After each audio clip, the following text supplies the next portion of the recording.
नाही पहा, हे किती हिरवं गवत आहे. हे धुरा आहे आमचं काकाच्या आणि आमच्या मधातलं.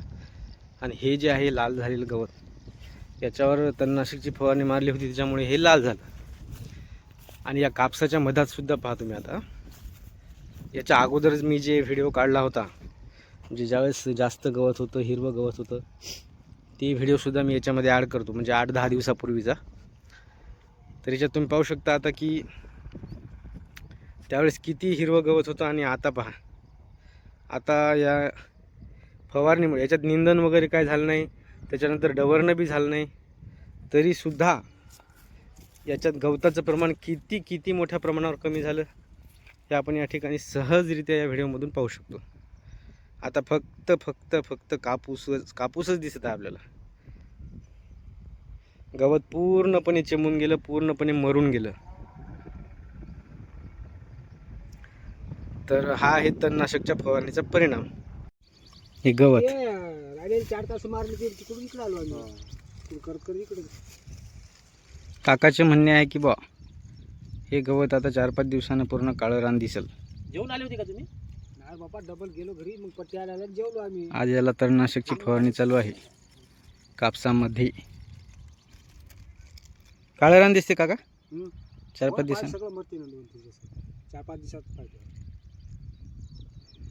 गवत आहे ना एवढं हिरवगार दिसायला तुला.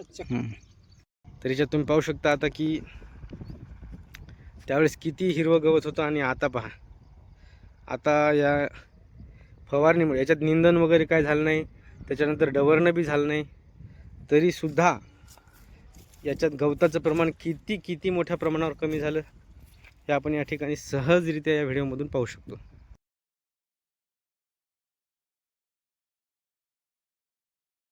काय वाटते आपल्याला येऊन आहे की नाही, रोज 2-2, 3-3 ओळी उठून काढा लागते.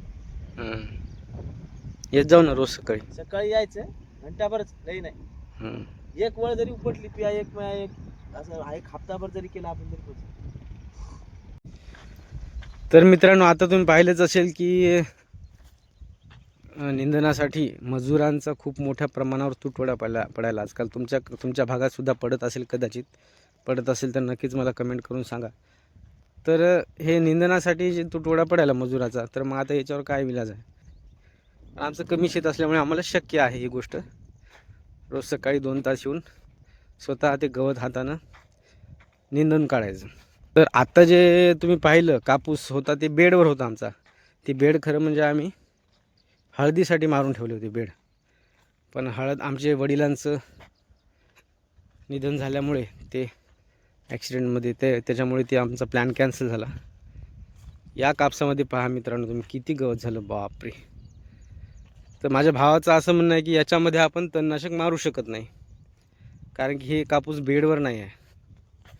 हेच आम्हाला आता उद्यापासून रोज येऊन हातानं हे करायचं आपल्याला. आता निंदण्यासाठी बाया नाही, काही नाही.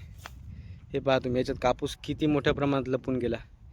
कापसापेक्षा जास्त गवतानं गांजर गवत, आमच्या इकडे गांजर गवत खूप आहे मित्रांनो. तर या गांजर गवतावर जर तुमच्या भागामध्ये गांजर गवतावर जर काही उपाय असेल तर ते सुद्धा तुम्ही आम्हाला सांगा. हे पहा, कापसापेक्षा गांजर गवतच जास्त आहे, बापरे. हां, आता ही जी वळ आहे, जे तास आहे, हे तास पहा मित्रांनो. हे आता सचिव भाऊनं हातानं हे करून ठेवलं. हातानं हे गवत उपटलं आणि याची पुंजाने मारली. हे सचिव भाऊचं म्हणणं आहे की पुंजाने आता तू धुऱ्यावर नेऊन टाक. तर हे धुऱ्यावर नेऊन टाकतोच मी. पण फरक पहा तुम्ही, हे या कापसामध्ये किती गवत आहे आणि ह्या कापसामध्ये हे हातानं उपटल्यामुळे हे पहा आता. तर हेच आम्हाला आता रोज सकाळी 2 तास येऊन करायचं आहे. चला तर मी कामाला लागतो मित्रांनो. पण मी जी म्हणालेली गोष्ट आहे ती लक्षात ठेवा की तुम्हीसुद्धा तुमच्या भागामध्ये, तुमच्या शेतामध्ये या सोशल मीडियाचा वापर करून जे पीक आहे त्या पिकाबद्दल, त्याच्यावरच्या फवारणीबद्दल माहिती देत चला आणि लोकांपर्यंत शेअर करत चला.